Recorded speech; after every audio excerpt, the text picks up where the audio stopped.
अतिवृष्टी वाढीव दरानुसार राज्य शासनाकडे 709 कोटीची मागणी। तर मित्रांनो, आता आपण बघू कोणकोणते जिल्हे आणि कोणकोणते मंडळ यांना वाटप सुरू झालं आहे आणि हा निधी किती हेक्टरमध्ये आणि किती प्रमाणात मिळणार आहे हे संपूर्ण आता बघणार आहोत।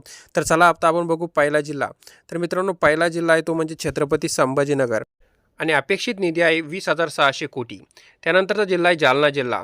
जालना जिल्ह्याला अपेक्षित निधी आहे 19,176 कोटी। त्यानंतरचा जिल्हा आहे परभणी जिल्हा। परभणी जिल्ह्याला अपेक्षित निधी आहे 13,080। त्यानंतरचा जिल्हा आहे हिंगोली जिल्हा। हिंगोली जिल्हा अपेक्षित निधी आहे 16,786। त्यानंतरचा जिल्हा आहे नांदेड जिल्हा। नांदेड जिल्ह्याला अपेक्षित निधी आहे 880 कोटी।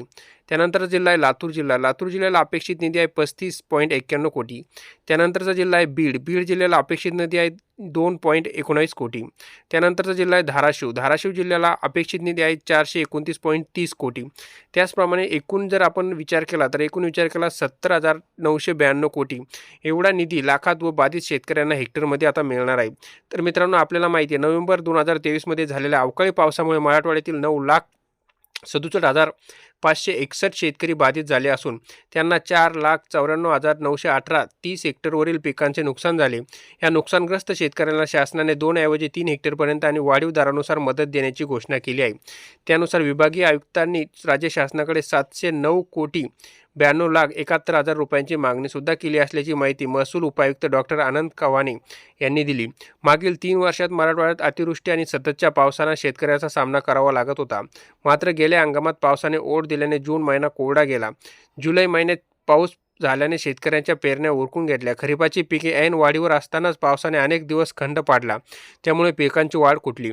खरीप गेल्याने शेतकऱ्यांच्या आशा रब्बी हंगामात होत्या, परंतु रब्बी हंगामात 26 नोव्हेंबर ते 1 डिसेंबर दरम्यान अवकाळी पावसाने हजेरी लावली। यात अनेक पिकांची नुकसान झाली। याचा फटका खरीप कापसासह रब्बी पिकांना तसेच फळबागांना बसला। या अवकाळी पावसामुळे मराठवाड्यातील 4,81,100.65 हेक्टरवरील पिकांचे नुकसान नोंदवण्यात आले होते। नुकसान भरपाईच्या प्रचलित दरानुसार प्रशासनाने शासनाकडे 432 कोटी 52,98,000 रुपयांची मागणी सुद्धा नोंदवली होती। मात्र मुख्यमंत्र्यांनी 2 हेक्टरऐवजी 3 हेक्टरपर्यंत नुकसान भरपाई देण्याचे तसेच वाढीव दरानुसार ही भरपाई देण्याची भूमिका घेतली। यामध्ये जिरायतीसाठी 13,600, बागायतीसाठी 27,000 आणि फळबागासाठी 36,000 रुपये प्रति हेक्टर असे दर घोषित केले। नव्या दरानुसार आणि वाढीव क्षेत्रानुसार पुन्हा जिल्ह्याकडून मागणी नोंदवण्यात आली। त्यानुसार 4,76,778.98 हेक्टर जमिनीचे मित्रांनो नुकसान झाले। त्यामुळे 4,218.75 हेक्टरवरील बागायत क्षेत्राला 13 आणि 13,920.57 हेक्टरवरील फळबागांचे नुकसान झाले। एकूण विभागानुसार 9,67,531 शेतकऱ्यांच्या 4,94,918.30 हेक्टर क्षेत्रावरील पिकांचे नुकसान झाल्याचे समोर आले। नुकसानग्रस्त शेतकऱ्यांना मदत देण्यासाठी 709 कोटी 92,41,000 रुपयांचा निधी लागणार आहे।